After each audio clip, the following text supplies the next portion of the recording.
Good evening and a happy 1987 to you. I'm Hugh Downs. Barbara Walters is on assignment tonight, and this is 2020. On the ABC News Magazine, 2020 with Hugh Downs and Barbara Walters. And an artificial heart valve that breaks, that without warning can snap like a paperclip. It's one of several types made by the Corporation, and it killed this man's wife. They said it was a 1 in a million thing. But in fact, the death toll has now passed 100. Stone Phillips reports on the danger that's only a heartbeat away. Imagine the anxiety of knowing that the type of artificial heart valve keeping you alive had killed other people when it broke inside their chests. That's a frightening thing to live with. Maybe you'd rather not know. And overall, the odds are this valve will not fail. But if it did, life would depend on immediate action. So wouldn't you want to know just so you could be prepared? Well, some 80,000 people have the artificial valve that we're talking about, and many are unaware of this risk. It's a particular valve made by the Shiley Corporation. Now, valve should be carrying a card that identifies their valve, and only if you have a valve from the Shiley Corporation, and only if that valve has the letter C in the serial number. Only then do you have the valve that we're examining tonight. We're going to repeat this information, report from Stone Phillips.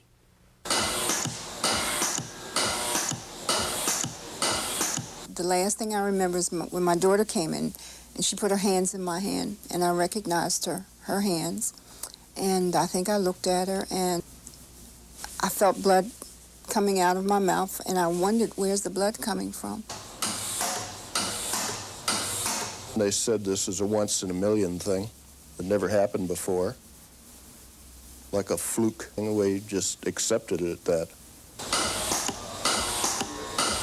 So many people with these valves, and they think they really got a cup of tea. They really have a good cup of tea, and they don't know what kind of a piece of crap they got inside their chest. Use the expression, but that's all it is.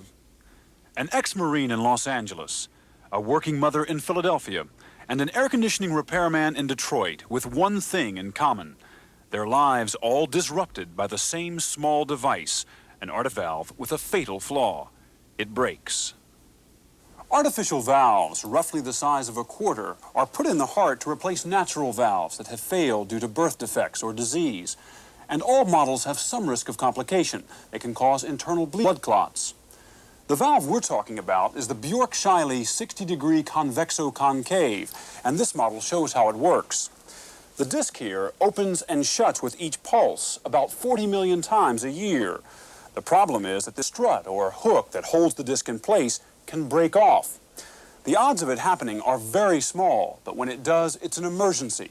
If the problem isn't diagnosed immediately and the patient rushed into open heart surgery, death is certain. So far, 190 valves have broken. At least 116 people have died. In 1985, Shiley announced a limited recall of the large-sized valves, said to be most prone to failure. And last November, the company withdrew all sizes from the market, stopped manufacturing the valve. But with thousands already implanted, the question is, how do you recall a heart valve that's in somebody's chest? I was told, hey, get the valve. Bob Kiernan got his Shiley valve in September 1982. Following a stroke that forced him to leave his job as a supermarket meat cutter and his active lifestyle behind. Well, I never got back to where I was before I became disabled. I never got, but I felt good about living. I felt good about breathing. And he felt good about his new artificial heart valve. Its gentle clicking reassured him that both the valve and his heart were functioning. Bob's wife used to joke that it sounded like her car signal. In a quiet room, it sounds like this. Then came Shiley's recall in 1985.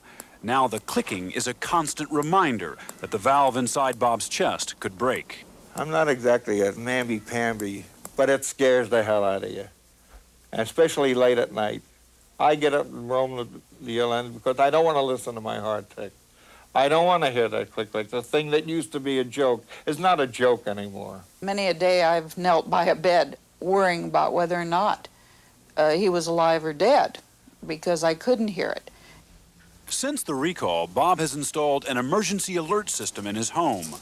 Operators who know his medical situation respond immediately when he pushes the button. Good morning, Bob. This is Mark. Can I help you, please? No, Mark, just checking out the equipment. And every 2 months, he goes to the hospital for an echocardiogram, a test that measures blood flow in and out of the heart.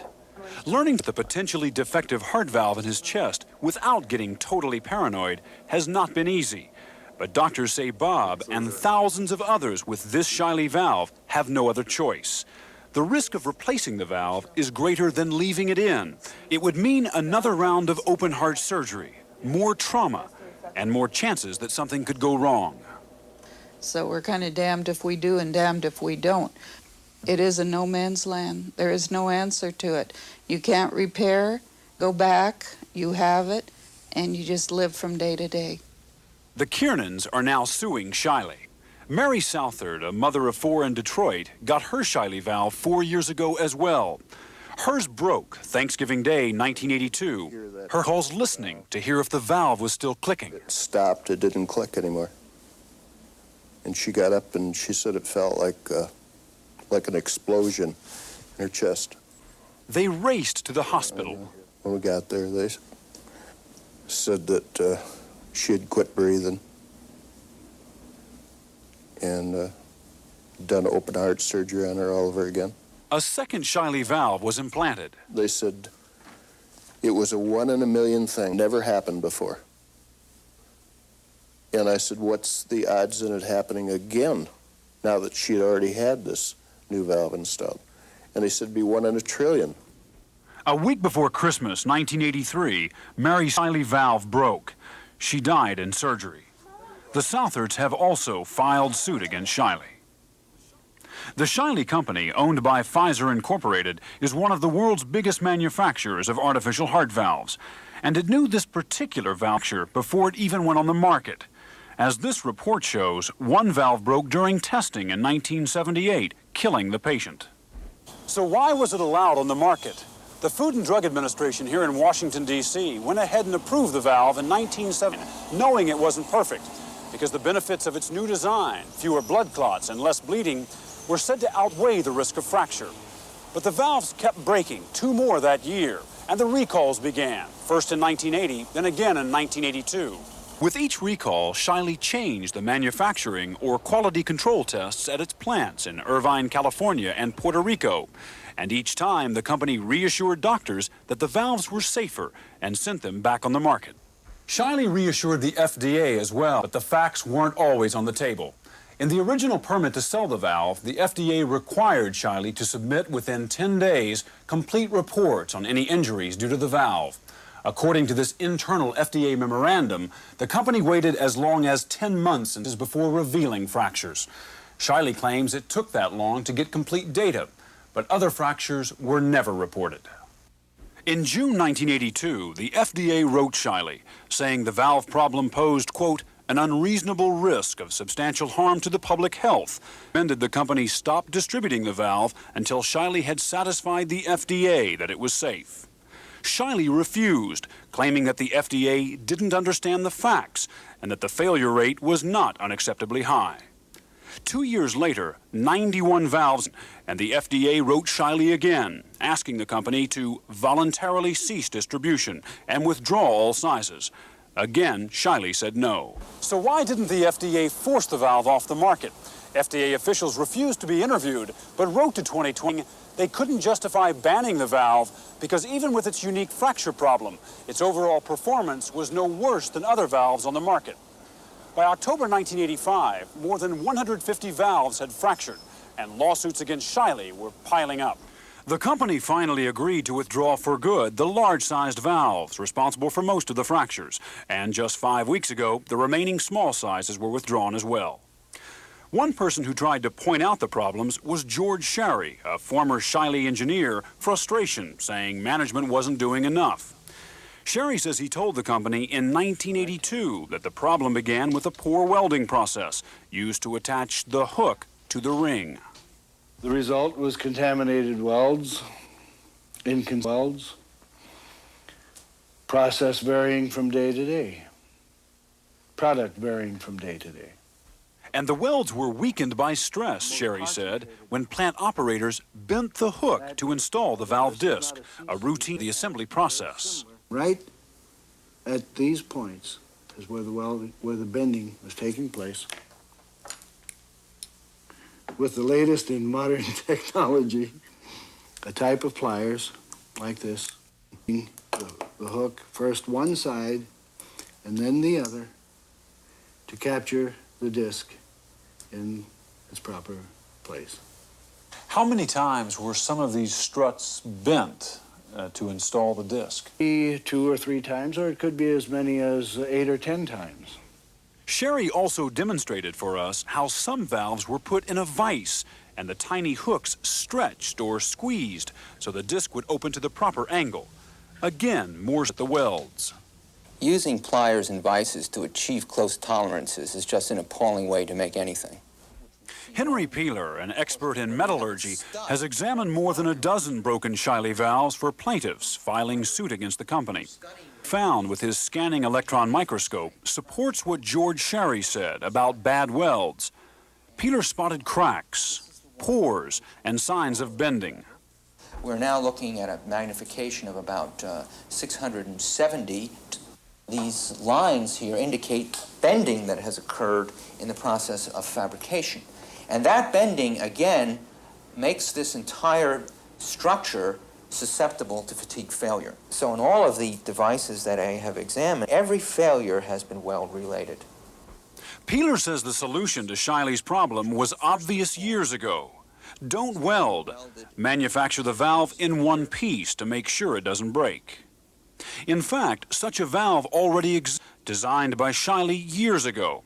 It's called the monostrut, and it's been available overseas since 1982, implanted in some 20,000 patients with no fractures reported. Shiley's application to sell the valve here is pending FDA.